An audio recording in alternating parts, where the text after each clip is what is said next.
Calvin Johnson, yeah.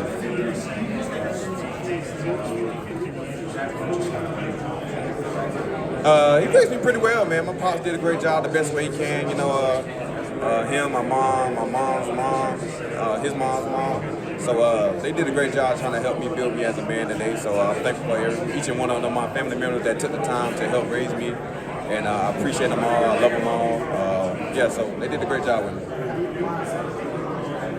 Who?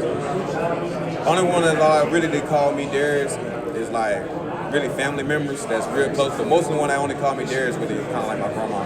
You know, everybody else call me either Junior, Slay. Mama call me his baby sometimes. So yeah, there ain't too many people call me that deep. Thank you.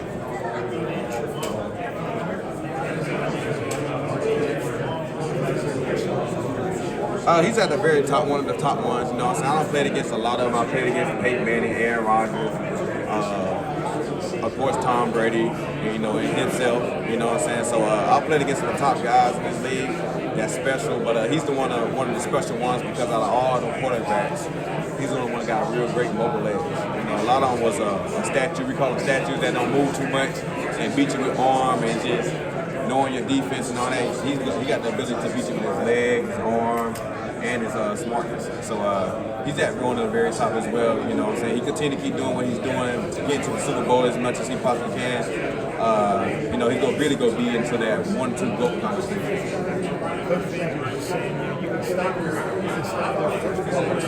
Yeah.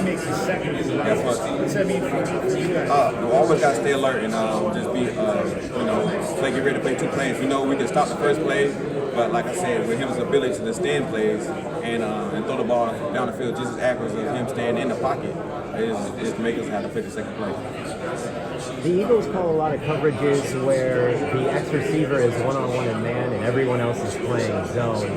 Is there a way to control that so it's usually you getting that one-on-one matchup? Or? Yeah, it's always seemed to be me a lot, don't it? It does seem to be you.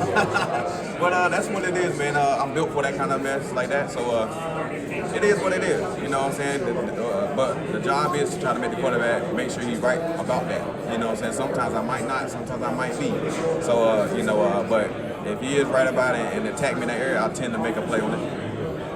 I always like guys from Detroit, man. Yeah. I really do. I went to Detroit originally. Hated to see you go. Oh, man. I'll get into that in a moment. But the reality is how is life treating you here in Philadelphia? Life's been great, man, in Philly, man. I appreciate the fans. I appreciate this organization and everybody willing to take me in. I'm thankful for the coaches here.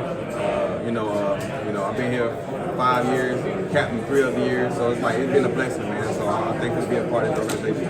Let me ask you a quick Lions question. How do you like the way that the culture has changed under Dan Campbell? And I'm going to give you something to laugh about. I just fired a podcaster who was too abrasive when you call Matt Patricia You can laugh at it. He did, but it was okay. It's all about humor, okay? Yeah. And he's gone. But let's talk about Dan Campbell and the fact of the matter is that he changed the culture in Detroit. He did a great job, man. It's one thing about I can see with coaches to make a successful coach. I guess you got to get guys to buy in, and I'm thankful that he made that team over there buy in. And when that team bought in, you see it, and they did it through the draft process. You know what I'm saying? So they got guys that's willing to learn, that's coming under one wing, and you know what I'm saying? So they do a great job. I like what Dan Campbell's doing over there, man. I know everybody was going laughing and giggling when he was talking about biting kneecaps, but I understood where he was coming from. Like, he wanted you to just sacrifice, you know, for them a couple months to be the best you could be, and it's been paying off. Now, Zach Bond told me he wanted to see the Commanders in a rematch, but I'm talking to Darius Slay Jr., okay? So, in the back of your mind, did you want an opportunity to have a crack at the Detroit Lions in the playoffs? Oh, man. I mean, see, the thing is, I'm a big Lions fan as well. I'm a Lions and Eagles fan, so I wanted the Lions to win so we could play them, but then again, I did want to spank them too. But, you know what I'm saying, so it was back and forth. You know, I was willing to play anybody, but I low-key did want to play the Washington Commanders because, I wanted to spank on them too. Well, And lastly, nobody can tell what the future holds, and I'm not going to go there. But I'm sure in the back of your mind that Detroit's a special place, and it wouldn't probably bother you in the back of your mind if it were really down the road, such a situation presents itself. I mean, if it ever presents itself, it could possibly happen, you know. But if it don't, it don't. But I'm always gonna be thankful for that organization because that was the first organization to like believe in me. I gave them 7 great years. I appreciate every fan base around there. So that's always gonna be my second home. So I'm always gonna have a lot of ties there. Well, nothing but the best to you, Darius Slay. I appreciate the time. Appreciate you. So Slay, I grew up a Cowboys fan.